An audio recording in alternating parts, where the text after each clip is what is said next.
I've been asking myself what stillness, our pastoral theme this month, can mean for us in this time in the world. Sometimes the hardest thing can be to not do, when there are so many easy gut reactions and quick words ready on our tongues to respond to things we come across. Sometimes I find myself too easily ready to make a joke when the situation calls for something much more serious in response. Most of my rough drafts for public speaking are filled with jokes I know aren't what the occasion calls for, and my process becomes winnowing out which ones I think are needed for levity. Giving myself that gift of stillness, of time to think and recollect and to breathe, while writing and acting, inevitably leaves me feeling more confident in my actions and words, even if that period of reflection is by no means easy or absent of anxiety. I, like many, have found myself in a period of prolonged stillness for most of this year, as I try to follow stay-at-home orders and reasonable but certainly difficult public health guidelines that are important for our own and our community safety and health and well-being. These aren't easy when I've been so accustomed to being out in the world with others, at church, working, with friends and family, and even just having that freedom to be out in public with total strangers.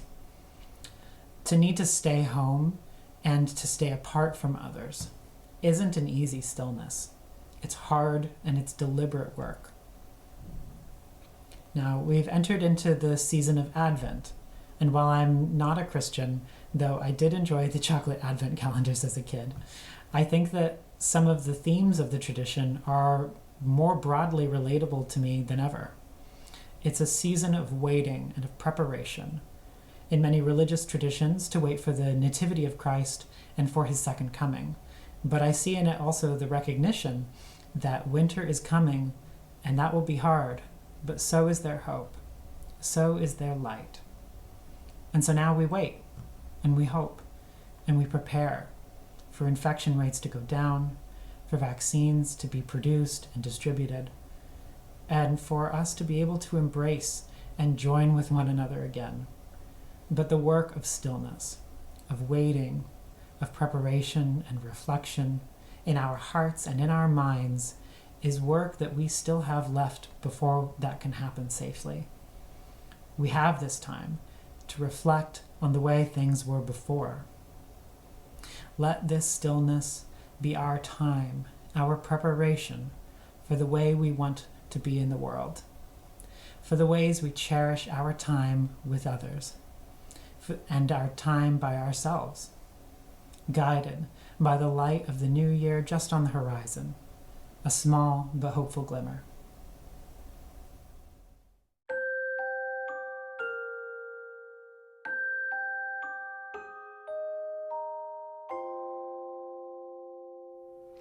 Good morning. We light our chalice with the words from our former UUA president, the Reverend John Burens, and President Emerita of Star King School for the Ministry, the Reverend Dr. Rebecca Parker. If you have a chalice at home, you're invited to light it at this time. Hope rises. It rises from the heart of life, here and now, beating with joy and sorrow. Hope longs. It longs for good to be affirmed, for justice and love to prevail, for suffering to be alleviated, and for life to flourish in peace. Hope remembers. It remembers the dreams of those who have gone before and reaches for connection with them across the boundary of death. Hope acts. It acts to bless, to protest, and to repair. May it be so.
Good morning.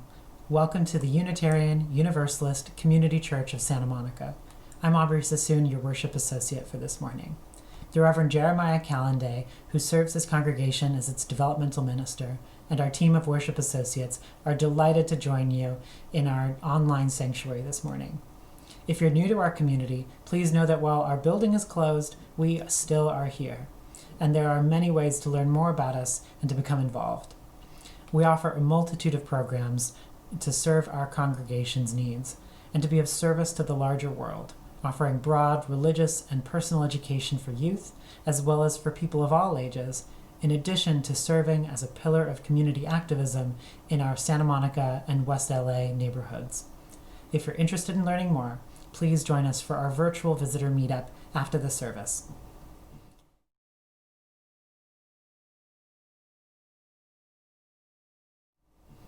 Unitarian Universalism is not defined by creed or dogma, but is guided by principles that affirm the inherent worth and dignity of each person and encourage an individual search for truth and meaning. We honor the wonder of existence and believe that we are all connected to each other and to the interdependent web of life. Our beliefs are drawn from scripture, science, nature and philosophy, personal experience, and from ancient traditions. We are an open, affirming, and welcoming congregation of diverse backgrounds, social locations, gender identities, ethnicities, sexual orientations, spiritualities, and philosophies of life. We are united in our desire to create a diverse, beloved community, to live the principles of our faiths, and to serve the wider world. As we begin this morning, we want to acknowledge that our church building and the homes of most of our members are on the traditional, ancestral, and unceded lands of the Tongva people, who live here and cared for this land for thousands of years. This land was stolen from the Tongva people by colonial settlers. We recognize and mourn the often deadly harm inflicted on the indigenous people of this country, and we want to lift up their grace, their resilience, and their relationship with these sacred lands. Our Director of Religious Education, Cleo Anderson, would like to extend an invitation for people of all ages to sign up for our various classes and programs. We have many open spots for youth in our virtual RE classes and Hangouts, and there are a number of lifelong learning opportunities available to people of all ages. Please see our website or contact Cleo for more information. Join us after the service for our virtual coffee hour on Zoom with a number of breakout room options with different discussion topics and check-ins, conversations, and opportunities to get to know one another more deeply. Links will be posted below as well as in our UUSM Facebook group. For more information about our activities and ways to get involved, please visit our website at uusm.org or visit our online newsletter for the latest information at news.uusm.org. You may also want to sign up for our weekly e-newsletter on our website. Come now and let us worship together.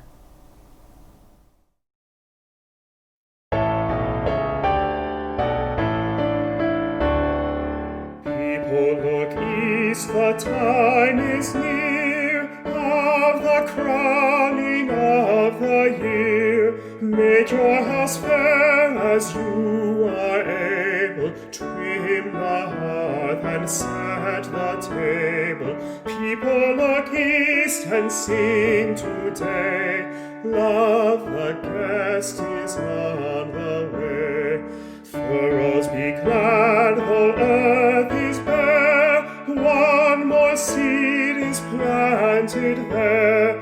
Give up your strength, the seed to nourish, that in course the flower may flourish. People look east and sing today. Love, the rose is on the way. Stars keep the watch when night is dim. One more light the bowl shall brim, shining beyond the frosty weather, bright as sun and moon together.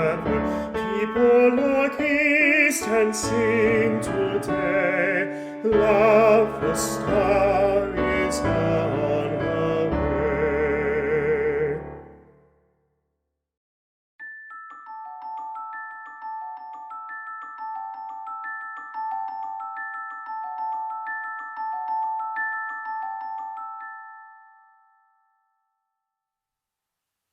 El amor es la enseñanza de esta iglesia.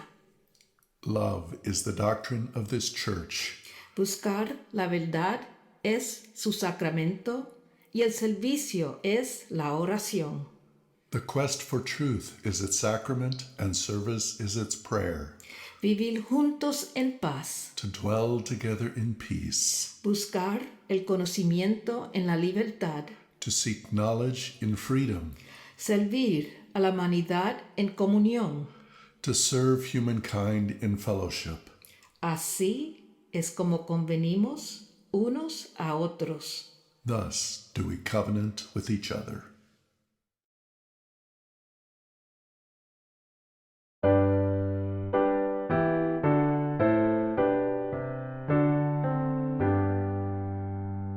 From all that dwell below the skies, let songs of hope and faith arise. Let peace, goodwill on earth be sung through every land by every tongue.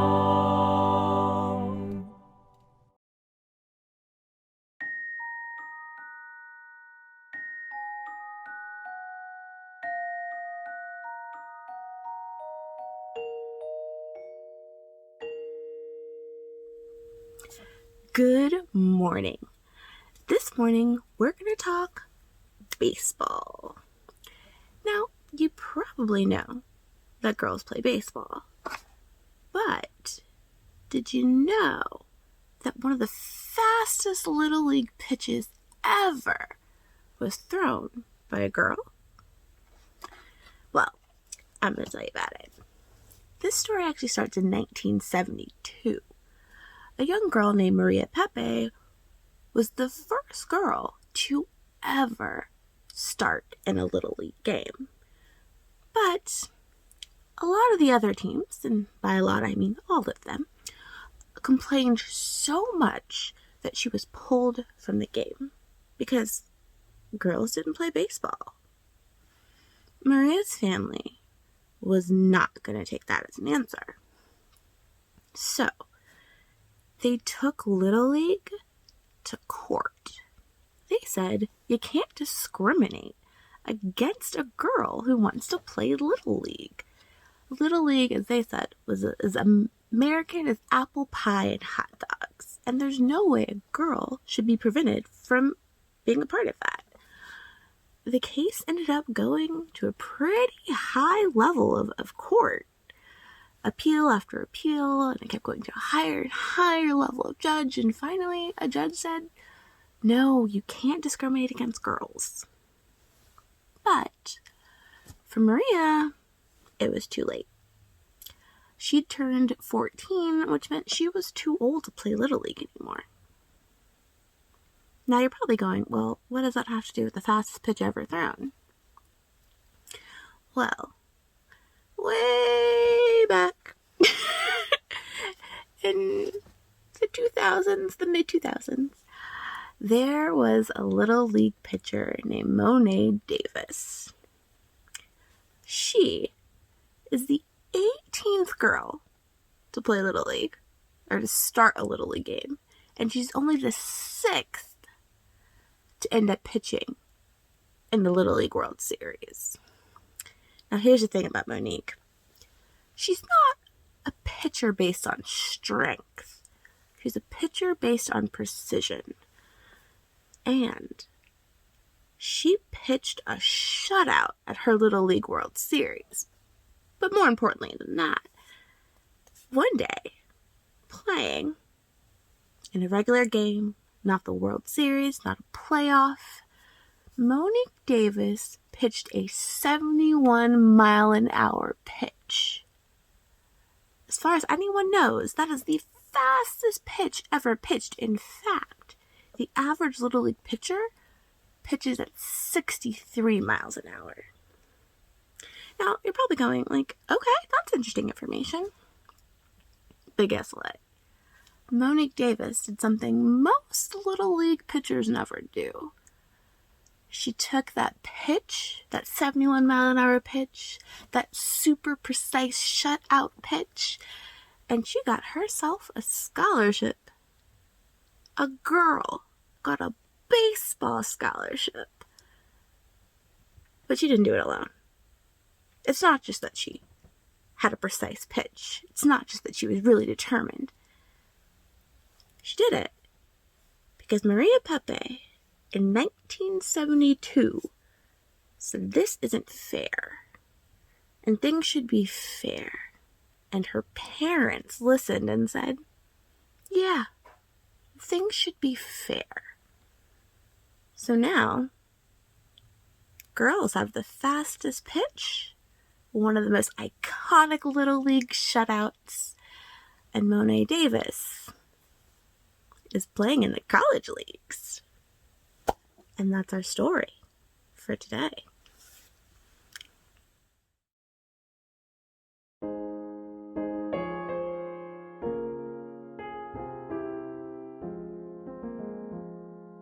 Find a stillness, hold a stillness, let the stillness carry me.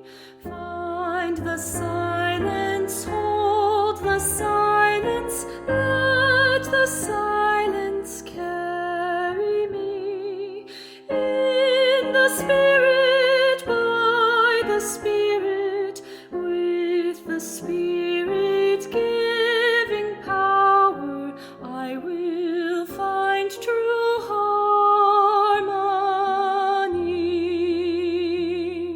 Seek the essence, hold the essence, let the essence carry me.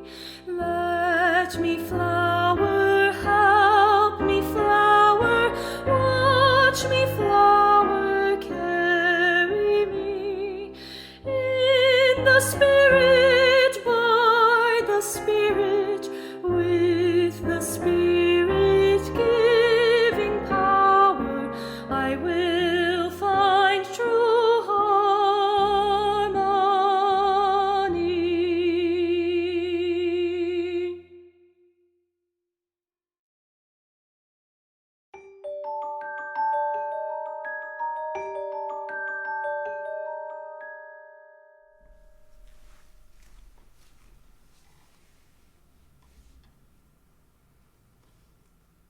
You're invited to our contemplative time for centering and spiritual practice. Please sit comfortably and take a moment to connect with the rhythm of your breathing and the beating of your heart. We are in the season of Advent, the days leading to Christmas, and the beginning of the liturgical year of worship for Christians all around the globe. Advent is a time of expectation, of resting in the darkness of this season, and a time of preparing for the light to come. Our mindfulness prayer this morning is adapted from In This Time of Waiting by Cricket Hall. I will pause after each verse of this prayer, and then we'll follow it with minutes for our silent meditation. In this time of waiting, may we hold the world in our hearts.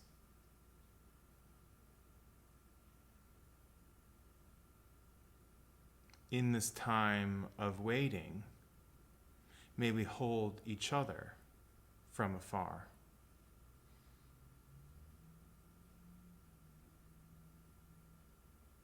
In this time of waiting, may we be thoughtful and introspective.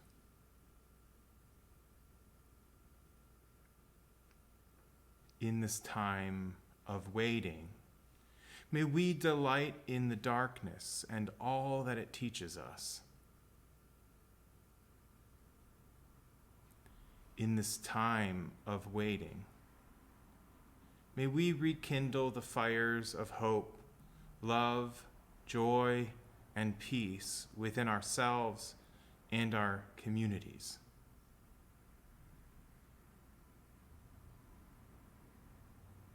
In this time of waiting, may we become ready for the coming day.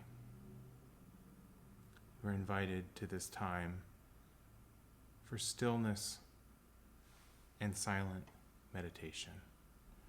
I will ring the singing bowl to begin and then again to end our time of silent meditation.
Amen and blessed be.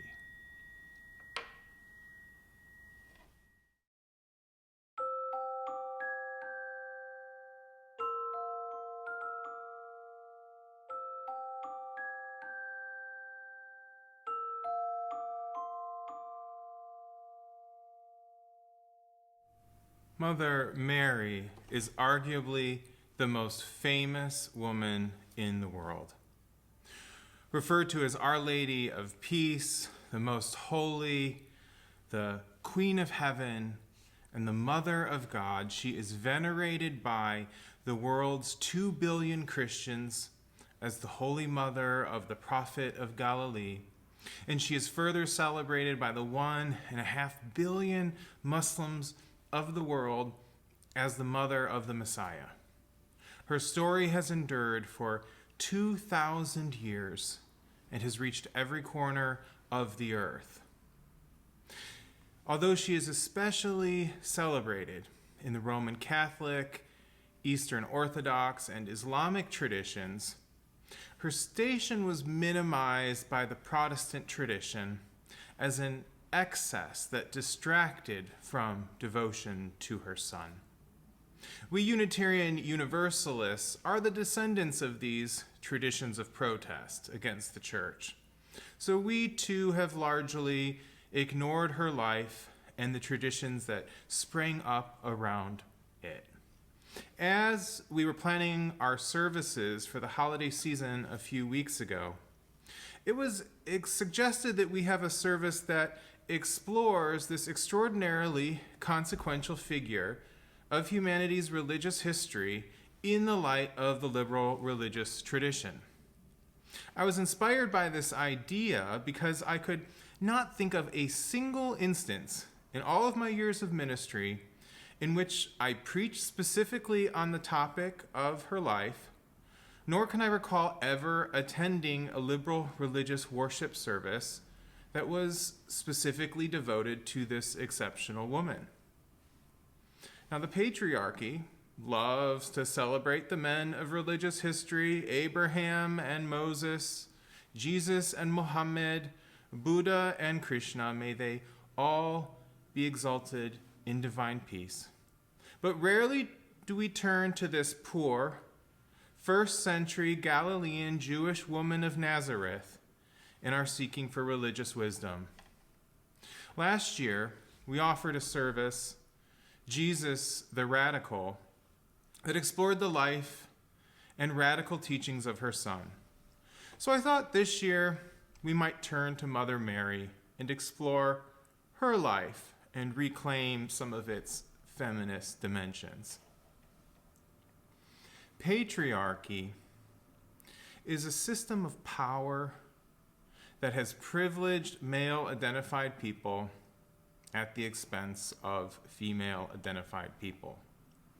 This system often only recorded the thoughts, actions, and histories of men. And if the thoughts, actions, and histories of women, non-binary, or transgender people were recorded at all, it was through the dominant and limited patriarchal framework. We religious liberals have to critically analyze the stories of our larger culture that have been passed on from generation to generation if we are to reclaim and reconstruct forgotten narratives that have liberatory potential. Intersectional, anti-oppressive, anti-racist, queer, feminist, womanist, ecological, and liberation theologies help us to critique the sacred stories and to reclaim what was lost or purposefully erased by those who told the stories.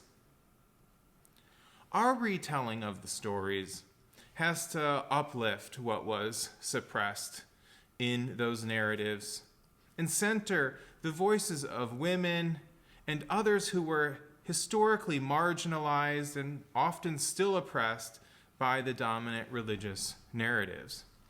We have to deconstruct those harmful narratives and provide alternatives that are creative, historically grounded, and emancipatory.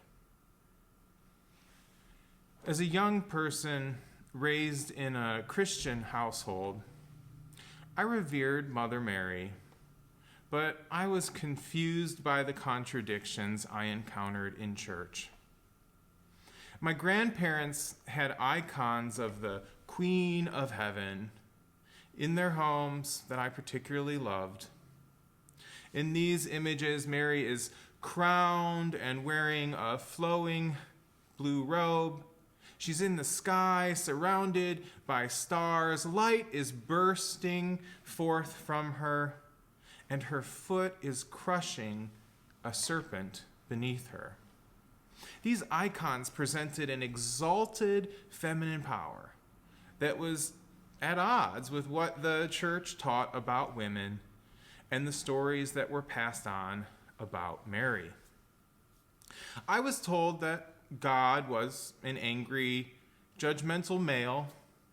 Women were deficient and not suitable to serve as religious leaders, and that Mary embodied the perfect female, passive, humble, submissive, meek, and like the Holy Spirit, an elusive figure, often in the background of the sacred stories, if present at all. She was frequently depicted as sorrowful and mourning the loss of her son. I still remember the grief-stricken and pious statue of her outside of my family's church. She was so white, she radiated purity in the sunlight. Now, she was not only the product of men imagining their version of the perfect woman over centuries, she was also, to history's surprise, now a white woman from the Middle East. Patriarchy and white supremacy had created an image of Mary that was mythical and removed from history. It seemed the church had done all that it could to oppress and distort the beauty of feminine power, but it was never able to entirely erase it. Mary survived those centuries of oppression and erasure and preserved within her, in that immaculate heart, the sacred feminine. Let us consider the life of Mary by turning to the scriptural accounts and contemplating her feminine power. Let us set aside the idols of popular culture and attempt to encounter her through the struggles and triumphs of her life. We are first introduced to her at the Annunciation, when an angel appears to her and proclaims that she has been chosen by God to give birth to the divine child. She inquires, "How will this be since I am a virgin?" And the angel tells her, "The Holy Spirit will come to you, and the power of the Most High will overshadow you. Therefore, the child to be born will be called Holy, the Son of God. For nothing is impossible with God." Mary replied, "Behold, I am the servant of the Lord. Let it be to me according to your word." In the words, "let it be," we have a remarkable historical event. Karen Swallow Pryor, a professor of English and fellow in ethics and religion, explained in The Atlantic, "To be clear, in the sequence of events given, it is not until after Mary consents that the child is conceived. Furthermore, Mary's verbal consent to the conception is premised on her informed consent, since the words delivered by the angel foretell also the identity and the future of the child she will conceive. The child to be born will be called Holy, the Son of God."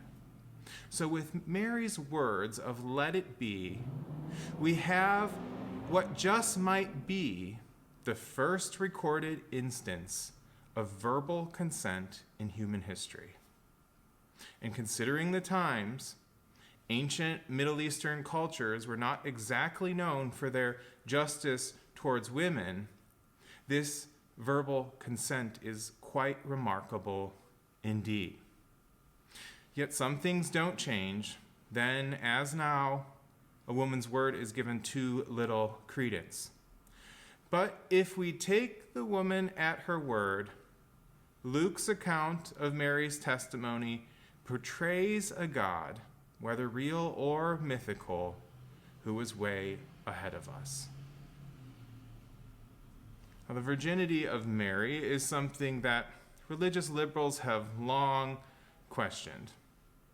But some religious women and others have suggested that it actually serves a feminist end. Sidney Callahan, an author, has argued this point in America, the Jesuit Review. She writes, Mary's virginity and the virgin birth can be interpreted as symbols of her autonomy, signaling her direct relationship to God, unmediated through any hierarchically placed male, spouse or not. Virginity for both men and women also symbolized integrity, an undivided mind, and a wholly focused heart. End quote. So virginity becomes symbolic of her agency and freedom beyond the subjugations of patriarchy. Other liberal religious writers have gone even further in entirely rejecting the historicity of the virgin birth. Andrew Harvey, a scholar of the world's mystical traditions, writes in Return of the Mother, take the dogmas of the Immaculate Conception and the virgin birth. When you really investigate them by the light of mystical love and knowledge, you see that they are attempting to describe in patriarchal language and in a way that has done immense harm to women, to sexuality, and to the body, a real mystery, one of the central mysteries of the presence of the Divine Mother, and the creation that she is always spinning out of her body of light. Its perpetual freshness. As the mother, Mary's heart and mind are always turned in adoration toward the divine and toward divine reality.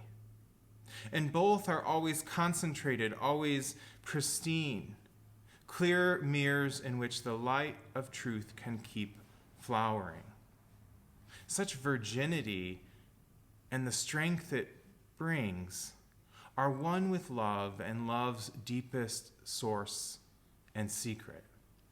The virginity has nothing to do with physical purity.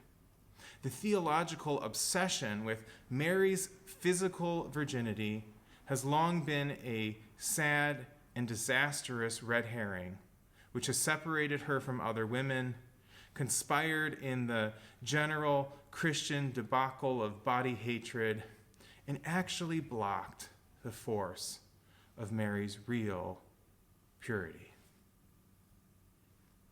Mary's life narrative is that of an independent, strong, and courageous woman who survives against all odds. Her story begins not as so many women do in the imagination of men. She's not born a princess or a woman of means. She and Joseph live in poverty, and she is even turned away from the inn while pregnant and forced to give birth in a manger used for animal feed. Shortly after giving birth, she becomes a child refugee when King Harold decrees that all of the male children under the age of 2 are to be killed to eliminate the possibility of her son overthrowing his worldly power.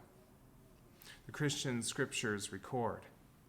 Behold, the angel of the Lord appeared to Joseph, and in a dream, saying, Arise and take the young child and his mother and flee to Egypt, and remain there until I tell you otherwise, for Herod is seeking to destroy your child. So they then spend time fleeing and hiding in a foreign land before they are told that Herod is dead and it is safe for them to return home.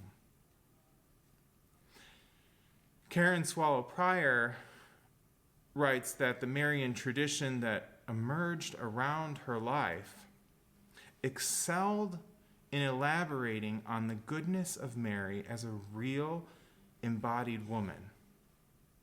Mary is shown pregnant or nursing her infant. Mary always offers concrete physical help, often coming to wipe the sweat from the brow of the dying sick poor. She opened the wombs of infertile women, helped brides without a dowry, and attended women in childbirth. All of the phases of Mary's feminine life cycle were identified with and celebrated by women, as well as by men. The older, sorrowful mother, in an agony of grief at the crucifixion of her son, was never forgotten. She mourned with humankind in every sorrow, but especially with women who lost children. She continues, Marian miracles and appearances throughout history favor the downtrodden, the lowly, and those in need. Today, once again, in various movements rising up against oppression, Mary is invoked as woman of the poor, unwed mother, widowed mother, political refugee, seeker of sanctuary, sign of contradiction, mother of the homeless, mother of the nonviolent, mother of the executed criminal, model of risk, trust, courage, patience, perseverance, wellspring of peace. Mary should be a source of inspiration and a source of powerful resistance against the structures and powers of evil in our day. It is no wonder that so many, fleeing violence and poverty in their places of origin, find comfort in their devotions to her. It is no wonder so many Christians have turned to her as black men have been executed by the powers of the state. It is no wonder she remains an enduring symbol of peace in a world so marred by violent conflicts and war. We would be wise not to dismiss this important woman who is a part of our own liberal religious history. Let us reclaim that power of her example and discover new courage and resilience to face the challenges and the suffering of our world. Amen, and blessed be.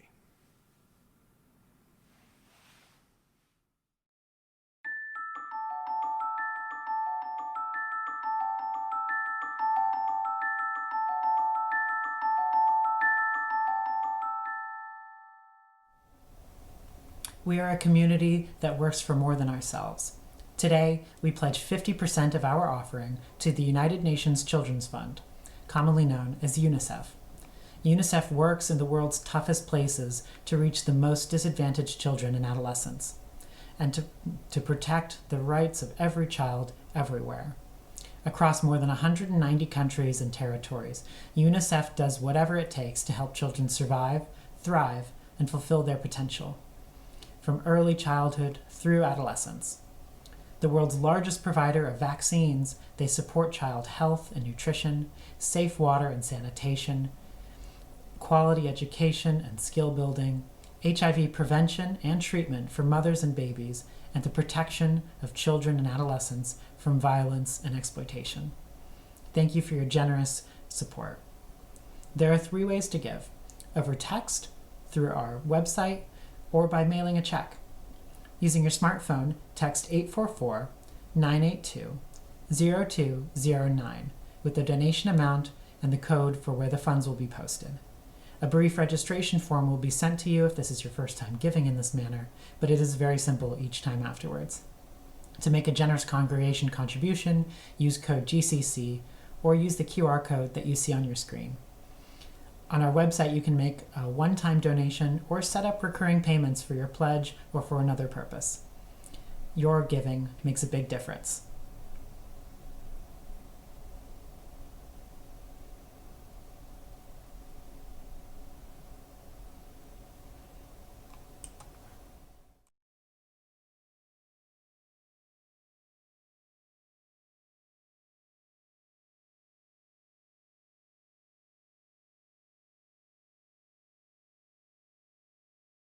Salve Regina Mater misericordiae, vita dulcedo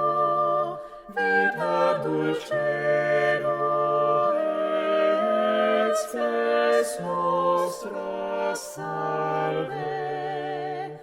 A te clamamus, Filii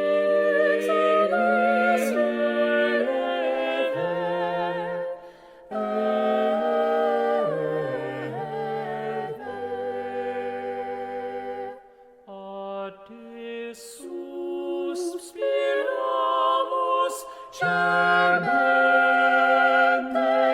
et flentes, in ac lacrimarum vale.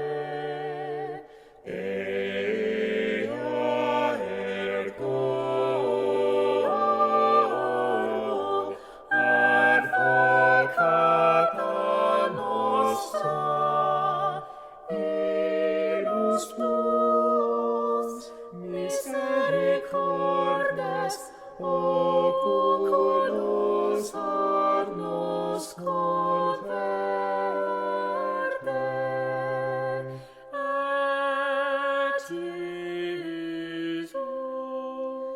Et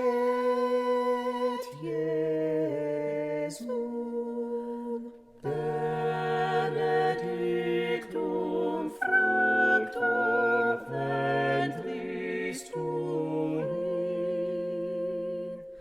nobis post hoc exilium, nobis post hoc exilium, nobis post hoc ostende.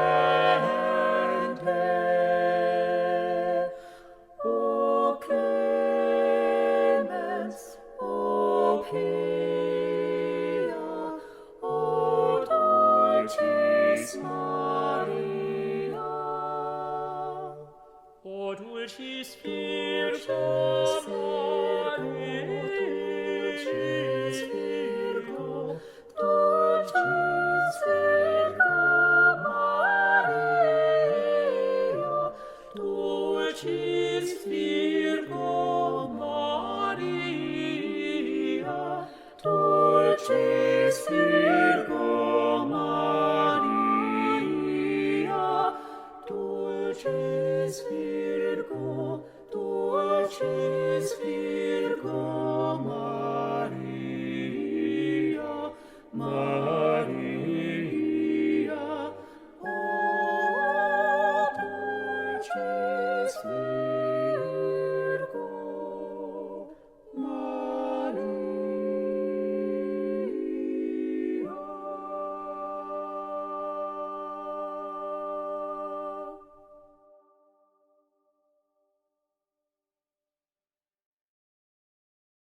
Go in peace. Hold fast to that which is good. Return to no person evil for evil. Strengthen the faint of heart. Support, help the afflicted. Honor all beings. May you go and be blessed, and may you be a blessing.